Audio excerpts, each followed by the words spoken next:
Senador, pinayuhan sina Senate President Escudero at Senator Marcos na magpalamig muna ng ulo matapos ang issue sa pag-contempt kay Ambassador Lacanilao. Brigada Ann Cortez, si Brigada mo! Brigada Live Report!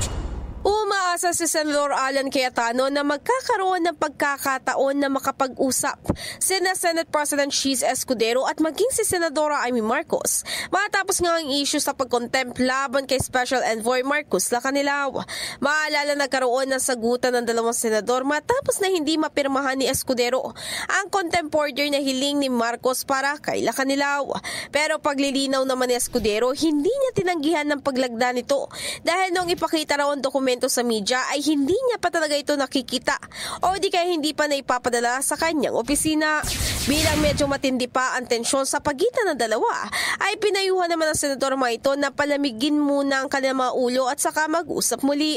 Pero ayon kay Cayetano, naiintindihan naman niya si Escudero dahil bilang dating speaker ng Kamara ay alam naman niya na hindi maaaring pumirma lang ng pumirma sa mga dokumentong inihahapag sa kanila.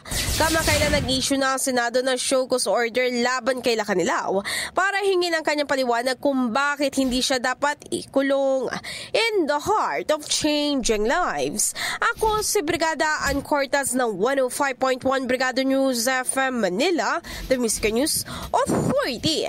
Ang bahaging ito ay hatid sa atin ng Power Cell Soya Coffee. Masarap araw-arawin.